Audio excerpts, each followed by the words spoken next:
Light Yagami гэдэг 17 настай сурагч залуу хичээлээ хийх зураад Тэнгэрээс нэгэн хар дэвтэр унахыг олж хараад үхлийн дэвтэр гэдэг нэршлэн сонирхлын татаад гэртээ авчиртал ердөө хүний нэрийг өчөөд түүнийг алах чадaltaй дэвтэр байдаг. Энэхүү дэвтрийг олж авсан Light хүн зөвлөгтөнд төгс дэлхий бүтээхийн төлөө бүх гэмт хэрэгтнүүдийг алж устгах зорилго өөртөө тавина. Өнөөдрийн бичлэгээр Xenon миний бие та бүхэнд алдарт Death Note аним дээр товч тайлбар болон өөрийн дүгнэлт анализээ үлдээх болно. Like болон subscribe дараад enjoy the video.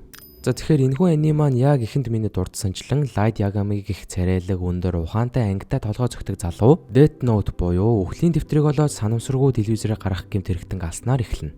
Death Note буюу үхлийн дэвтрийг яг яаж ашигладаг вэ гэвэл алахыг хүссэн хүнийхээ нэрийг бичих зураа царайг нь дотор дүрслэн бодож тухайн үнийгээ алдаг. Light гэмт хэрэгтэнг яаж алдаг вэ гэвэл телевизээр мэдээлэх нэр болон царайг нь хараад Death Note-н дээрээ хэдийн нэх итгэж өгдөгөж үзээд алдгийг оролдоход нь тэрхүү гэмт хэрэгтэн зүрхний шийдээсээр өгснээр Light маш их цочтон өөрт нь ямар гайхалтай хүч чадал ирснийг ойлгодог. Энэ хүч чадлаа олж авсан даруйдаа Light Yagami дэлхий дээрх бүх гэмт хэрэгтэн болон буруу сүсэгдэлтэй хүмүүсийг устгаж үгүй хийснээр эрүүл шин дэлхийг бий болгоод өөрөө тэрхүү дэлхийнхээ бурхан нь олно гэдэг сонирхолтой зорилгыг тавьдаг. За тэгвэл яаж явж байгаад энэхүү аимшигтай дэвтэр дэлхий дээр унсан юм болоо гэвэл Shinigami буюу бурхтын ертөнцид Ryukimэ хин эвгүй бурхан уйдснаасаа болоод дэвтрийг дэлхий рүү хайсан. Учир нь Shinigami-гийн ертөнцид энэ газар нь яг харагдаж байгаа шиг маш уйдгартай гонигтай газар. Тийм ч учраас Ryuk өөрийнхөө улгаалж олсон илүү дэвтрээ уйдсандаа дэлхий рүү унгаадаг. Энийг нь манай Light Yagami сониучрхон олж авсныхаа үр дүнд маш том амьдралын зорилгоо өөртөө олсон.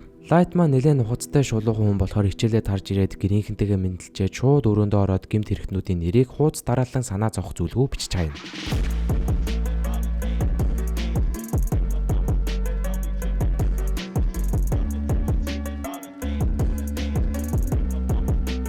Ёстой нэрээ галзуу хүн шиг л бичээ сууж ахт нь Light-ийн өрөөнд Ryuk орж ирдэг. Ryuk-ийг харсан Light бүр өмхөлцөг нь хагарсан уу яасан амар цочоод сүр болоход нь Ryuk чи миний Death Note-ыг эзэмсэж хүрсэн болохоор одоо намайг харах чадвартай болсон байгаамаа. Зөвхөн Death Note-нд маань хүрсэн хүн л Shinigami буюу бурхтыг харах боломжтой гэдээ айсан Light-д тайлбарлаж өгдөг. Ингээд Death Note-ны талаар мэдээллүүдийг хангалттай сайн хөгж Light бас өөрийн зорилгоо түнтэй хуваалцсан. Маргааш хичээлдээ сууж дуусаад л шууд гэрлүүгээ хайраад устгалын ажлаа өргөжлүүлэн ингэснээр нэг юм амьдралын циклд орж байгаа. Харин нөгөө талд өдөр бүр маш их гэмт хэрэгтнүүд учир битүүлгээр зүрхний шигдээсээр үхээд байгаатай холбогдуулан олон улсын гэмт хэргийн эсрэг бүлэглэл яаралтай уралдаж юу болоод байгааг ойлголцохыг оролдоно. Хурлын танхимд гэмт хэрэгтнүүд үхэж байгаа нь зөв зүйл гэдэг нэг тал хүмүүсийг ингэж амарханаар өхүүлэх эсвэл алах нь зөв зүйл биш гэсэн хоёр тал үүсээд ямар ч шийдэл гарахгүй байгаа дээр дөрөөлөн хилцсэн бүх хүмүүс 8 настайгаас тагнуулын ажлыг хийж эхэлсэн гоц ухаантан ээлээр мөрдлөгийн ажлыг явуулахаар болно.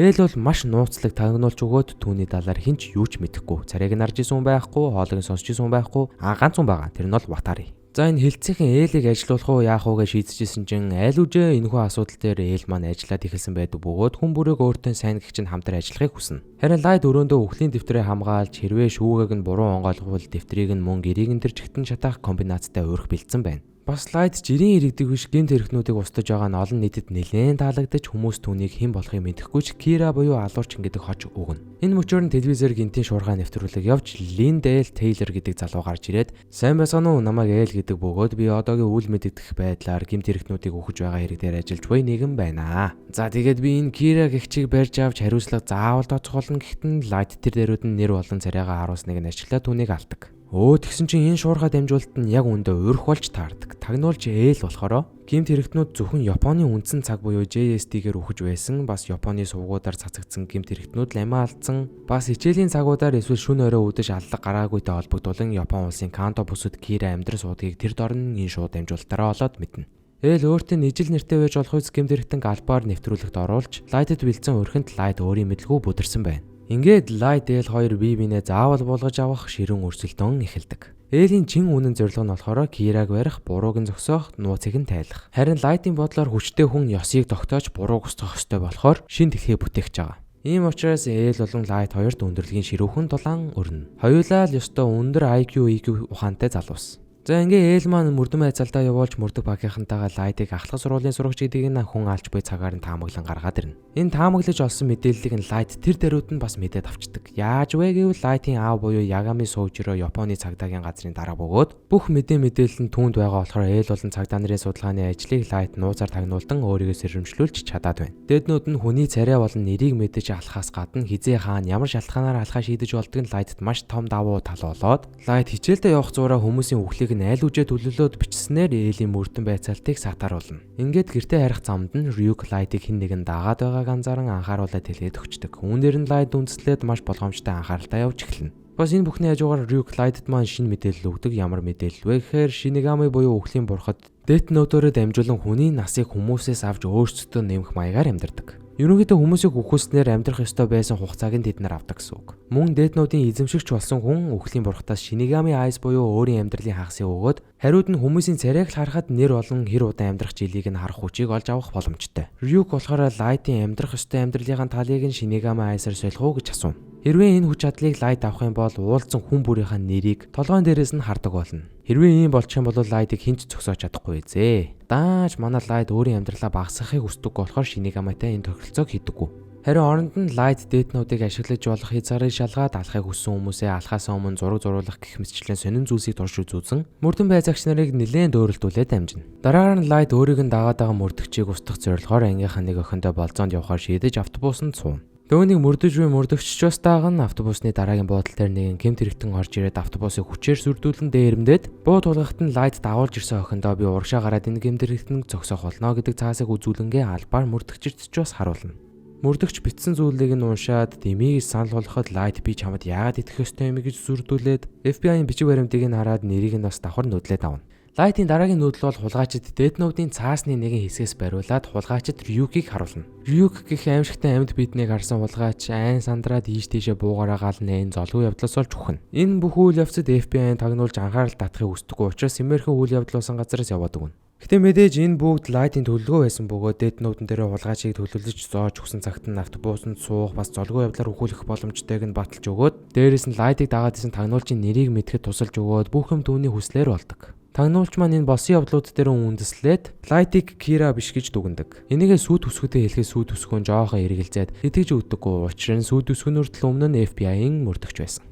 Даанч түүний таамаглал буруу болж тааран 12 сарын 27-нд Light тагнуулчийн мөшин хөөччөөд метронд суух үеэр нь өөрийг нь судалж буй бүх FBI ажилчдын нэрсийг түүнээс сүрдүүлэн бичүүлснээр бүгдийг устгаж мөн метроноос буух агшинд нь хөөрхий залууг алчдаг. Яагаад тэр даруйд нь Light-ыг зогсоохыг оролдоогүй вэ гэхээр Light өөрийн хүч чадлаа илүү аимшигтай гэж итгүүлж чадсан бөгөөд эргэн тойронд нэсэн хүмүүсийг ална гэж сүрдүүлсэн. За ингээд 12 FBI ажилчдыг алаад өөрийг нь мөрдөжсэн тагнуулчаас ус салаад арай амар боллоо доо гэтэл үгүй дээ. Манай хүний алсан тагнуулчийн сүйт төсгөнд Light-ыг барьж авах зорилго өөртөө тавьчихдаг.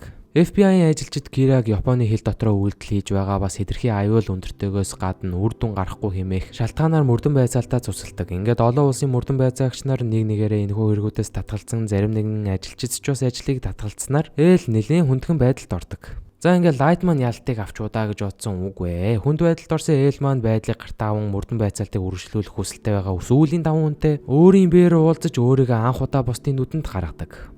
Мөн мэдээлэлээ тараахгүй нууцлалтай ажиллах зорилгоор хамтдаа нууц байрлалд ажиллаж эхэлнэ. Ээл бүх мөрдөгчдөд хуурамч нэр өгөөд хуурамч бичиг баримт өгч Death Note-н дээр нэрийг нь бичгээд л өгөх боломжтой болохоор илүү анхаарал сэрэмжтэй үзэлцэн хэмээн бүгд өөрсдийн гэсэн хуурамч нэртэй болоод илүү хурц нэгт мөрдөн байцаалтын багийг амжилттай бүрдүүлнэ. Дараагийн өдөр нь Light аавдаа солих хувцас авчран цагдаагийн газар ирэхэд Light-ийн алсан мөрдөгчийн сүйт төсгөө нь Kiraгийн талаар мэдээлэлээ цагдаа нарт өгөхийг оролдож байгааг хараад хэрвээ сүйт төсгөө нь автобусны явдлыг ээлд мэдэгдчих юм бол тэрхүү автобусанд байсан цөөхөн хэдэн үнээс шүүлтүрлээд Kiraг олох боломжтой болох учраас Light тэрхүү хадагтайтай худлаа яриа өрнүүлж олон талаас нь нэрийг нь мэдхийг хичээдэгч энэ хадагтай нь худлаа нэр хэлээд идэг. Аргаа барсан Light өөрийгөө Kiraгийн мөрдөн байцаалтан дээр ажиллаж байгаа гэж ятхан өөртөө цуг ажиллах санал тавьж үнэлгийг нь ашиглаад Death Note-ийн хэсэг цаасан дээр нэрийг бичснээр мөрдөгчийн сүйд бүсгүйг нь хүртэл үхэлд нь явуулна. Light мозөлөг ямар оваагаар вэ гэтэл ээл нөгөө талд мөрдөгчийн үхлийг судалж үзээд нэг л Европсын санагдаад байхаар нь илүү ухаж үздэл сүйд бүсгүйнд хэд хоногийн өмнө Орос сургуугаа алга болсон бас мөрдөгч гоё метронд цууснаа метроноос гарч ирэхдээ үхсэн гэд янз янзын мэдээллүүдийг холбоод тэнд Kira байсан л ээж таараа гэдэг шийдэлд хүрнэ.